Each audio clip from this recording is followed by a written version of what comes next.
my name's Gadd. I'm doing this video because I truly believe that everyone is psychic. Even if you don't believe in psychic powers, I believe that every single human being has a psychic ability. The reason I'm coming out with this statement is I believe it's just a natural response that we have within our bodies, a defence mechanism, a survival instinct, and that it's a very natural survival instinct. And I believe it's not just in humans, but it's also in animals, different animals to different degrees. The way in which I sort of evidenced some of that, when I was younger, my cat was fast asleep and I was shouting at my cat to wake up in my mind, only in my mind, and the cat jumped up and looked startled and looked around. So the cat heard me and I didn't make any noise, but the cat heard my mind. There's no two ways about it. It's just too much of a coincidence for me to be shouting in my mind at the cat and the cat suddenly jumps startled and wakes up. So it's always believed that animals can pick up and sense things, that animals know when their owners are getting near the house, even though it's not a regular time. And it may be that they're picking up them thoughts. So why would animals pick up the thoughts of other animals or other things? Well, from a survival point of view, women, and it's mainly women, but even though men will do it, that they know when someone's looking at them. So if they're walking down the road, they turn around and they know someone's staring at them. They feel uncomfortable, they feel someone's looking at them. And men do it also, of course, but it is something that women will say. They can feel that they're being stared at. And if they're being stared at and the person's got appropriate thoughts that they can feel that, they can sort of feel that threat, again, because it's survival.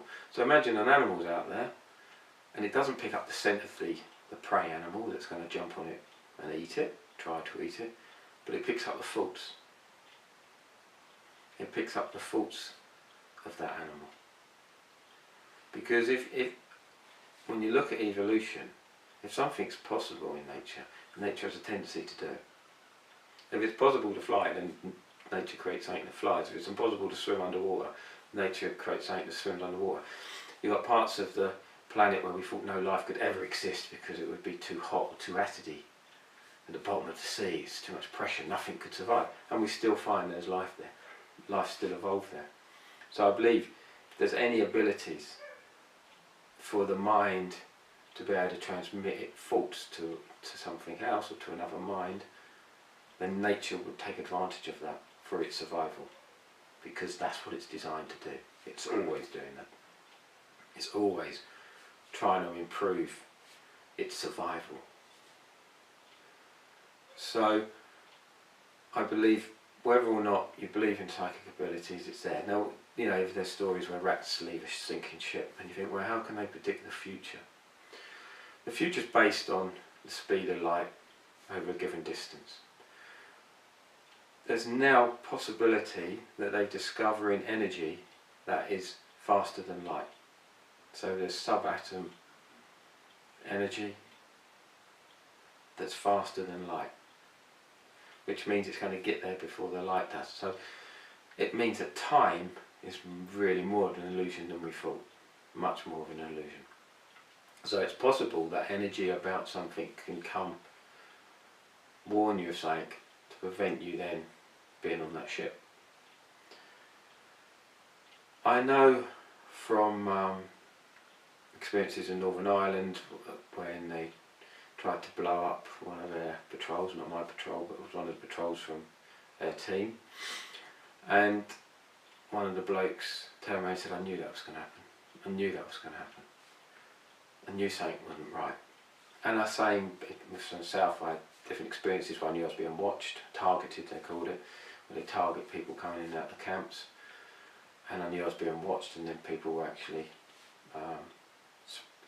caught, I suppose, and spoken to, and they were known terrorists that were watching. So it was true what I was feeling, the fear I was feeling was real, it was a threat. So in the army it was fairly, no one made a took the mickey out of him. They just accepted that he did know. It was just accepted. And I feel that that's the thing, is the scientists are saying it's not real, but actually probably 80% of the population have had experiences that disagree with that. And there's probably 80 to 90% of the population probably believe in some sort of psychic ability or have had some sort of experience.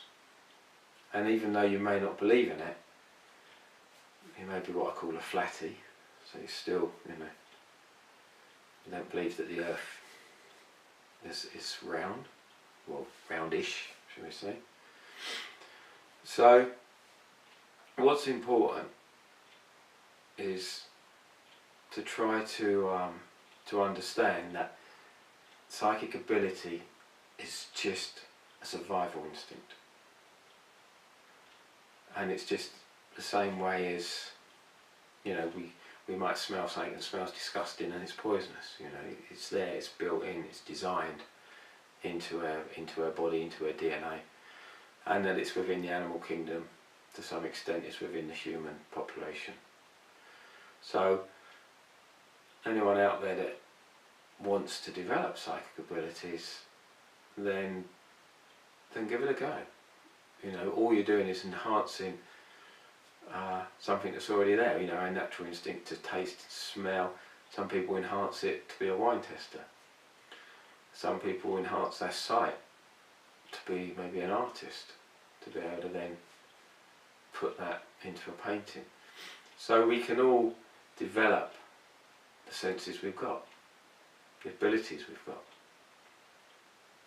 And yeah, I feel that if all the evidence was to be put forward, if all the experiences of everyone was to be put forward, then there would be no doubt that some form of psychic ability exists within the human race and within the animal kingdom.